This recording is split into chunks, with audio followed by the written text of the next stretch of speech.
Merry Christmas. Merry Christmas. I'm very sorry. Merry Christmas, Uncle. God save you. Bah, humbug. Christmas a humbug, Uncle. I'm sure you don't mean that. I do. Merry Christmas. What right have you to be merry? You're poor enough. And what right you have to be so bitter? You're rich enough. Bah, humbug. Don't be so cross, Uncle. What else can I be when I live in a world full of fools such as this? Merry Christmas indeed. What's Christmas time to you but a time for paying bills without money? A time for finding yourself a year older and not an hour richer. Why, if I had my way, every idiot who went about with Merry Christmas on his lips ought to be boiled in his own pudding and buried with the stake of holly driven through his heart. Much good Christmas has ever done you. Well, Christmas has done me a great deal of good, Uncle, whether I profited materially from it or not. When I think of the true meaning of Christmas... Blah, blah, blah. Spare me the sentiment. Speak to someone who actually cares to listen. Wasting a perfectly good day of work to celebrate a holiday is a humbug indeed. Well, as I was saying, when I think of the true meaning of Christmas, and not the gift exchanges or the decoration, I can't help but feel humbled and grateful that the creator of the universe gave Jesus Christ to represent his love for us. Now that is the reason for the season, and reason enough for me. Hey, man! Another sound out of you, Bob Cratchit, and you'll be spending Christmas looking for a new position. I'm sorry, sir. No more outbursts like that again. A shilling for every time you said that, and be as bloody rich as I was! Uncle Ebenezer, don't spend Christmas by your lonesome. Come, dine with me. I'm sure you don't really need that, nephew. I do not need your charity, for I shall be quite content on my own. Now, you've done your good deed. Be off, and good afternoon. Merry Christmas, Uncle. Bah! And a Happy New Year. Humbug! The things I deal with every Christmas because of that miserable little snot!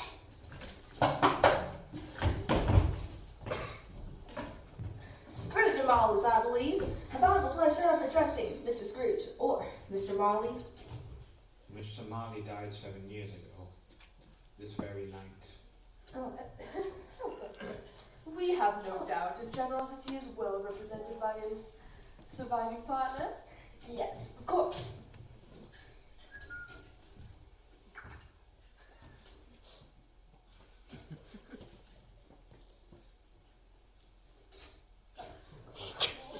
What do you want? Well, this festive season of the year, Mr. Scrooge, is more than usually desirable to make a celebration for the poor. Super greatly at this time. Are there no prisons?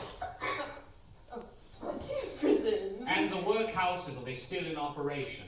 Oh, they are. I wish I could say they were not, but... Well, I for one am glad to hear it. Well, a few of us, businessmen, Businessmen. are desperate to raise the funds to buy the poor some meat and drink. It means more fat this time beer than what is so keen development. You have been blessed with so much. Why not use it to do some good in the world? So, what shall we put you down for? Nothing! I support the prisons and the workhouses with my taxes! Let the idle poor go there! But many would rather die! Well, then they'd better get on with it and decrease the surplus population. I am tired of seeing the filthy poor live in the streets like rats! Rats, I say! Goodbye, gentlemen. Godspeed. Wretched thieves.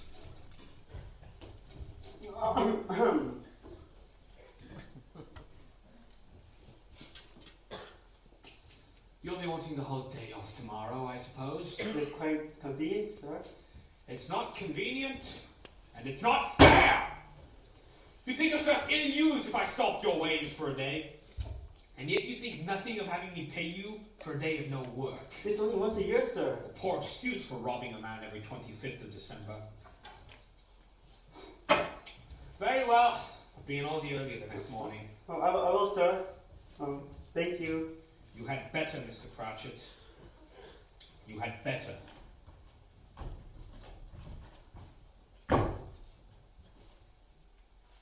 Now.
My God!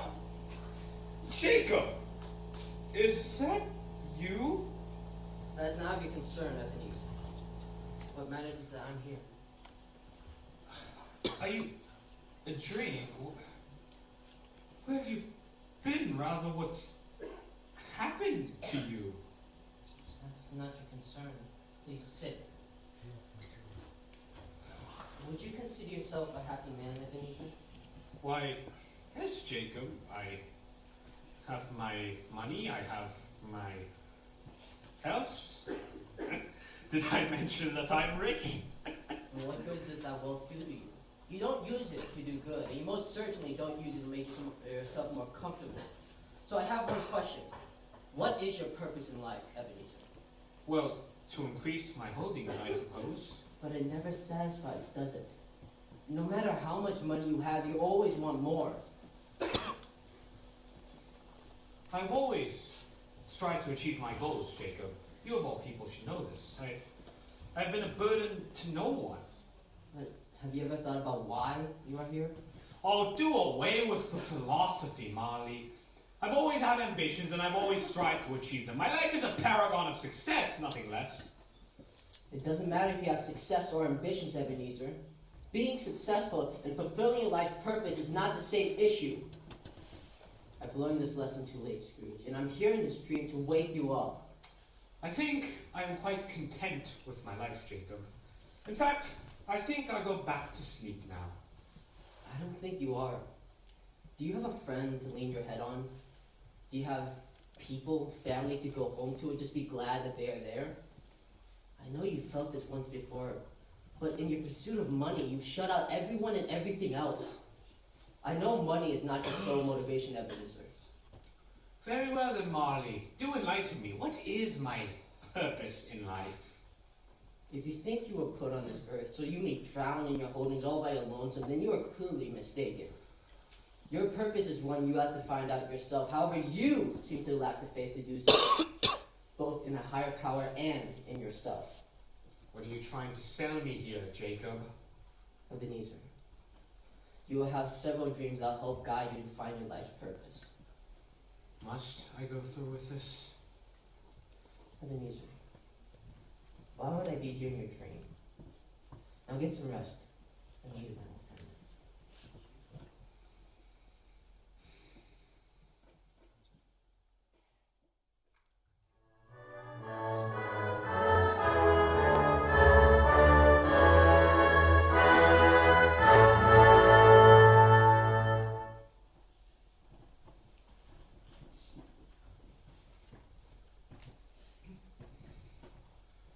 I know I must seem amusing to you, but I assure you I do not normally go out in public dressed like this. Don't you worry, sir. You won't mind. It looks like what's inside, not what's outside. I should know.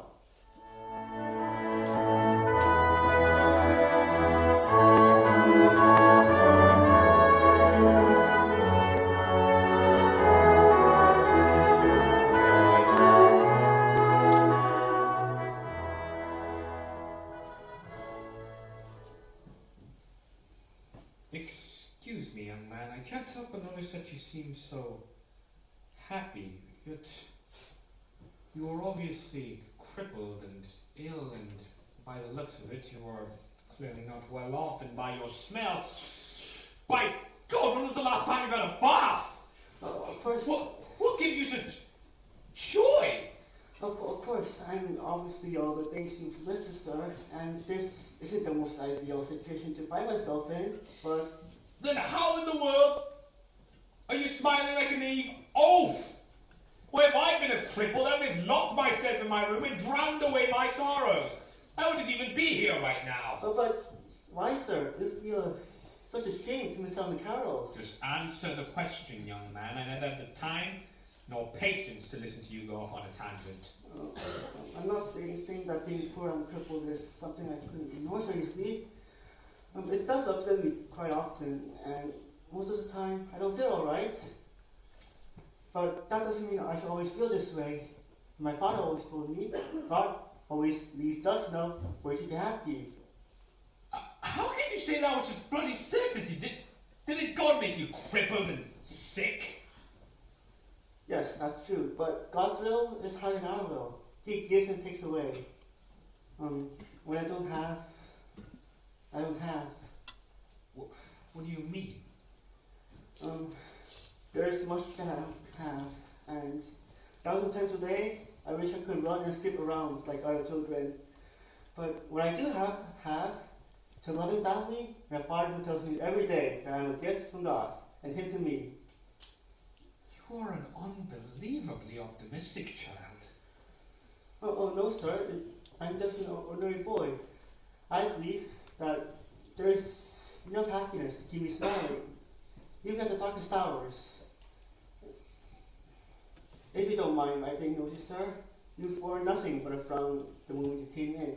What makes you happy? Might you have a family too? Bah! Family. If I had one, then I threw it out the window years ago. It's too late to go back. Oh no, sir. It's never too late. You seem awfully lonely and sad. So please, have faith. Have faith that there will always be room for happiness. Have faith.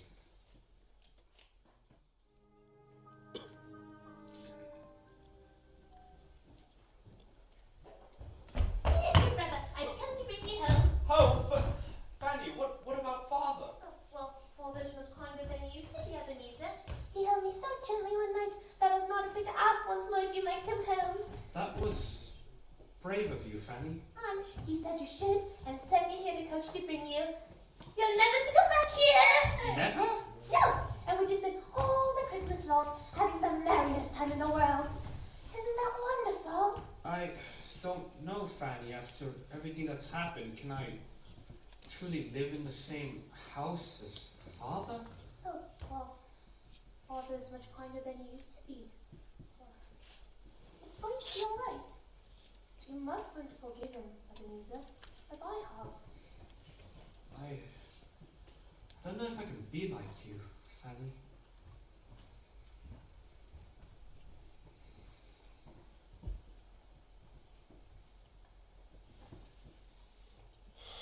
Fanny?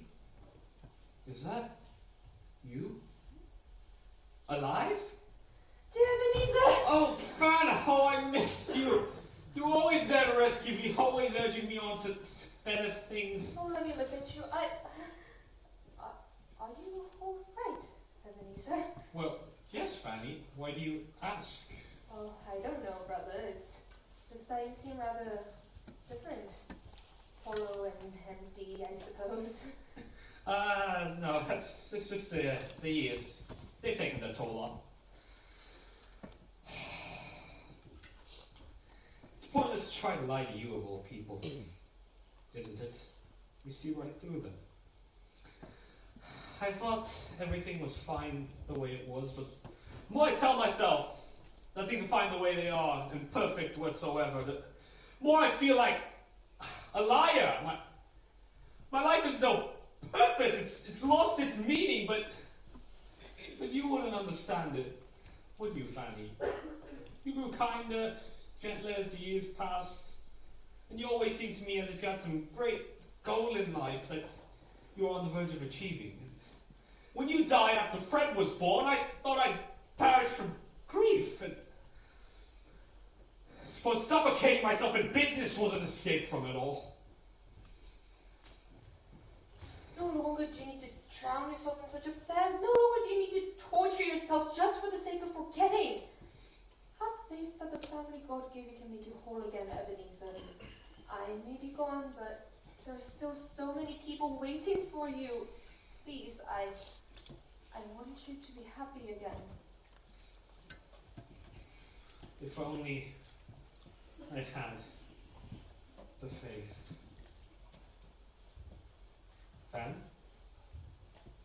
Fanny? Fanny!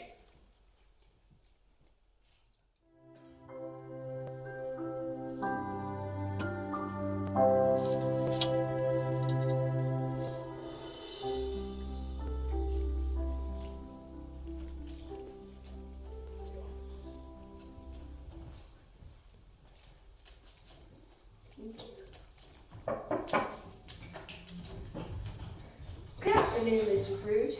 We've come to offer you another opportunity to help us contribute to the funds for the needy. Are you mad? I thought I told you to go away a mere day ago. What makes you think I want to give now? The good book says, "For we are his workmanship, created in Christ Jesus for good works, in which God prepared beforehand that we should walk in them." In other words, Mr. Scrooge, to find fulfillment in life, we need to find the good works that God has meant for us to do, and do them.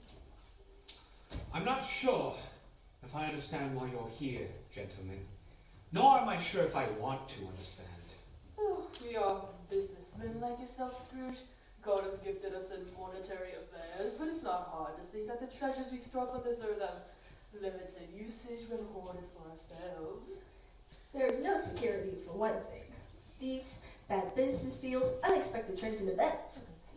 You never know what could happen. Oh, ultimately, what good will it do you? Money can't buy you good health, love, faith, family, all the things that really matter. And when we die, what will money do us then? So, being the astute men of compass that we are storing up our treasures in heaven, where neither moth nor rust can destroy, and where thieves do not break in and steal. For where our treasure is, there our hearts will be also. In other words, Mr. Scrooge, the earth is just a temporary assignment. It's what comes after we need to set our sights on. Are you prepared, Scrooge? Have you invested in eternity? I'll confess it, gentlemen, I haven't thought about it in those terms before. But do tell me, what use does God have for a man like me? There is no one exactly like you, Scrooge. God has given you gifts and talents in a unique combination, especially suited for the special jobs that He has in mind for you. But I'm a busy man. Do you truly expect me to have any sort of time for such matters? Mr. Cratchit, dear. How much do you work for Mr. Scrooge here? 6 days a week, 10 hours a day, sir. And do you have a family? Yes, a wife and 5 children. Oh, and they take up a lot of your time, do they, Cratchit? Indeed, they do. Especially my youngest son, Tiny Tim. He's sick and crippled. He needs Tiny special care. Tim. Now, tell me, Bob, how is it that you're still able to help us distribute to the goods we purchased through our funds? Well, my family has received a lot of blessings from God, which I am very thankful for. There are many who are suffering and destitute. It feels so rewarding to lighten the burden they carry. It's a priority, sir. Oh, thank you, Bob. I see your point. My God, I didn't know Cratchit was involved in charity of all things. Well, that he had such a large family. Why isn't the church? You'll excuse me for saying it, Scrooge. You don't have much of your life left. How will you invest it? Good day, sir.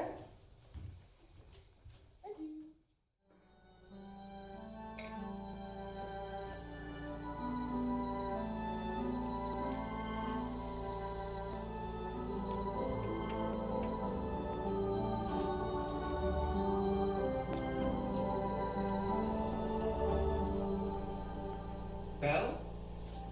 Is it you? Ebenezer? Belle, I never found out what happened to you after. Yes, I needed to get away from the world we lived in, to turn my life in a different direction. To see you now, it brings back so many memories, so many regrets. Do you now have regrets, Ebenezer? I often wondered if you would. I never stopped praying for you. After the shameful way I treated you, holding you to your promise and never allowing you to fulfill it, you still prayed for me. I loved you, Ebenezer, but I loved another. A golden idol I could not compete with. It broke my heart to end our engagement, but I never stopped caring about you. But what have you come to living in this forsaken place? Well, how could I have let this happen? How callous could I have been? This place is not a forsaken one, Ebenezer. So many lives have been changed here. I'm happy here, you know. It's a place made by God for its departed souls. But I could have given you so much. Even now, if you'd let me take you back, I don't want it, Ebenezer. Of course, sometimes I long to return to life, because who wouldn't? Sometimes I miss the warm dinners by the fireplace. I have the feeling of snow against my skin. But here, money isn't of any worry. This is God's room. Here I feel free. but money won't concern you with me neither. I have plenty of it. Belle, please, you'll never have to worry again. I could still plague you, even if you have much of despair. Please, you still hold on to your golden idol and make yourself miserable. Let it go. You have no need of it. Give it to those who need it. But how? When? Just ask, Ebenezer. Jesus says, "Behold, I stand at the door and knock.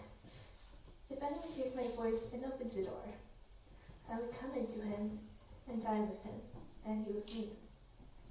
He's knocking, Ebenezer. Will you open the door?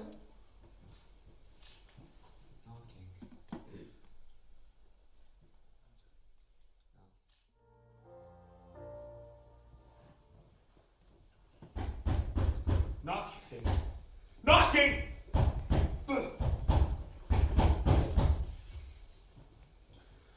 Hello there! Yes, you! Boy, what day is it? What day? Why, Christmas Day, of course. Oh, Christmas Day. Thank God. I haven't missed it.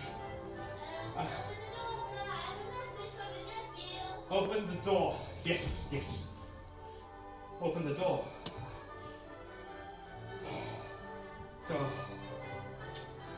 Dear God, I've been a pitiful fool all of these years.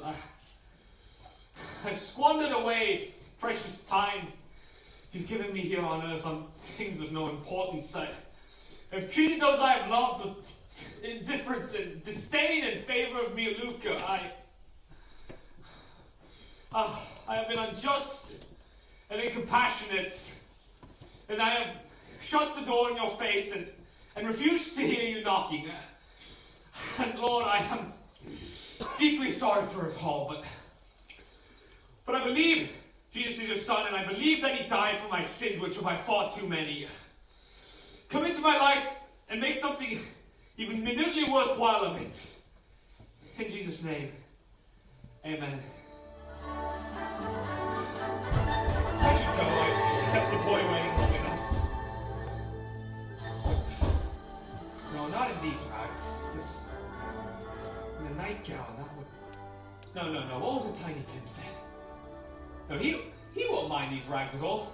He cares for what's on the inside, not the outside. Hello there! Boy, are you still there? Yes, sir, I'm still waiting. Tell me, do you know the poulterer is not the one on the street, but the one around the corner? Well, I should hope I did. An intelligent boy. A remarkable boy. Tell me, do you know if they sold the prize turkey that's been hanging there since last week? What? The one as big as me? Yes, my buck! Go there and buy it and tell the man to bring it there so that I may tell him where to take it. Okay. Come back with the man and I'll give you a shilling. Come back with him in less than 5 minutes and I'll give you half a crown and a message from my nephew. Yes, sir! I'll send it to Paul Cratchit's. He won't know who sent it. It's twice the size of his youngest. Now, message for Fred. Dear Fred, I have been a terrible fool all these years, and I hope that you will forgive an old man for his folly.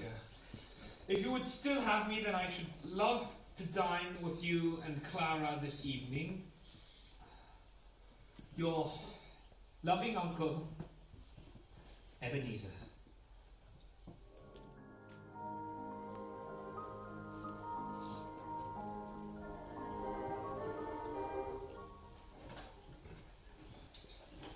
Yes! I've beaten Cratchit.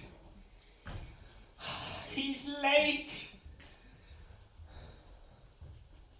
Come in. Ah, what brings you here, my good man? I was hoping to find a misplaced umbrella. An umbrella.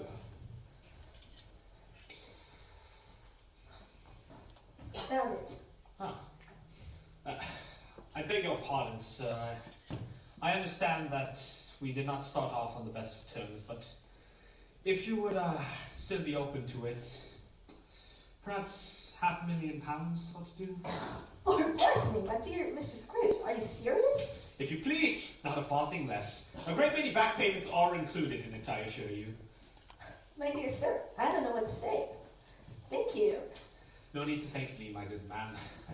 I thank God for the opportunity to serve.